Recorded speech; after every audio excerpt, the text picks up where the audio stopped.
Lakeland Public Television's Common Ground is brought to you by the Minnesota Arts and Cultural Heritage Fund.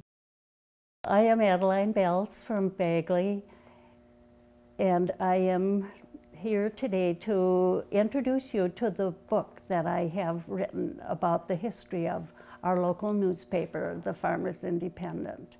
I was employed here first as a bookkeeper right out of high school, but it didn't take me long to realize that I liked machinery, and the linotype really looked intriguing to me.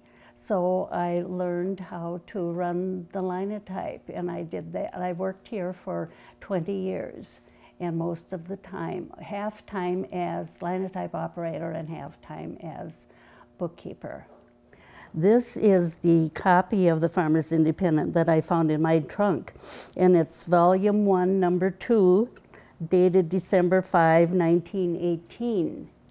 And it looks very different from what our newspaper is today. Well, when I found this, I'm kind of into history anyway, and so this just added with the pictures that I found and the other information that I found here at the Independent and at my home, just kind of added all up to one topic, and I could see it all put together in a chronological order to show the comings and goings of a local newspaper when it started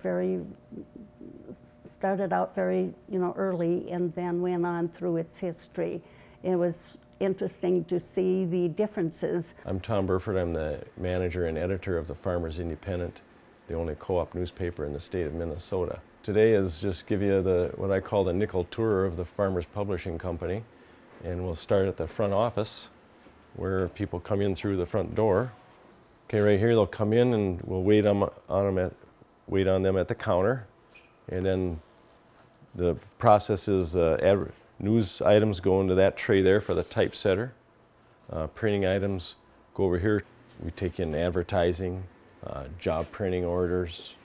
We do everything from envelopes to books, and the newspaper is very labor intensive, so we have people sending us information all the time, and we have stringers that report for us, so there's a lot of coming and going. This is our ad compositor, Jessica Broughton. She does different types of setup for advertising. This is Tricia Matheson. She's in charge of our job work production, but today she's inserting flyers into our weekly shopper, which reaches every box in the county via the mail.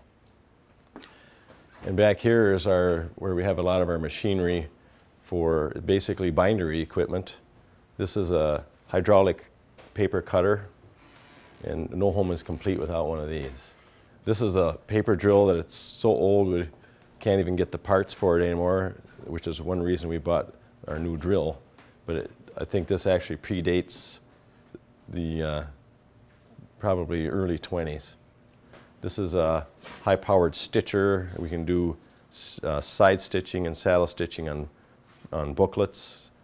Actually an old numbering machine, but also does perforating. We have it set up just to do perforating so that we're more efficient from one task to the next. This is a scoring machine.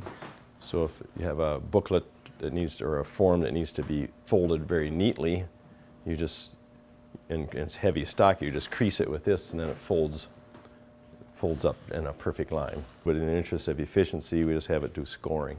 And this is a numbering machine. We use it for forms, raffle tickets, and basically it's a digital control. This is a modern piece of equipment that everything is push button operated. It's not always as simple as it sounds because machinery will always throw you a curveball. This piece of equipment we just keep on for museum purposes, plus the fact that it's so heavy we'll never get it through the doorway. It's a Heidelberg platen press manufactured in Germany many years ago. It's got to be over 50 years old. It came in pieces and was assembled on site many years ago. That's the only way they could move anything like that and get it into the building. I don't have the original manual on hand right now, but the manual itself is in German, so it's kind of hard to follow it. Right here we have a folding machine, and basically its job is to fold papers. In this area here we have our bound volumes. These are annual volumes of the newspaper through the years, and the earliest volume we have is 1919 and 1920 combined, so there's not a full year of 1919 in there. Anything before that we don't have. And it goes all the way up to, we have them all the way up through 2011. And every year we do this and keep adding to our library. Fairly often we have people that come in here, they want to find some history from their family, and they'll look in these old books. And I always tell them, if you don't concentrate on what you're doing, you'll be here all day, because some of the stories in those old days are so interesting. I think in the next few years we're going to see an awful lot of difference in the support of local newspapers, especially in newspapers all over the United States. It's a real turning point with computers and online and all of this support. It's going to be a way different thing, and I don't know what that's going to be. But there's going to be a lot of machinery changing, and we won't even recognize a newspaper as we see it today. If you enjoyed this segment of Lakeland Public Television's Common Ground, consider making a contribution at lptv.org. If you have segment ideas pertaining to North Central Minnesota, contact us at legacy@lptv.org.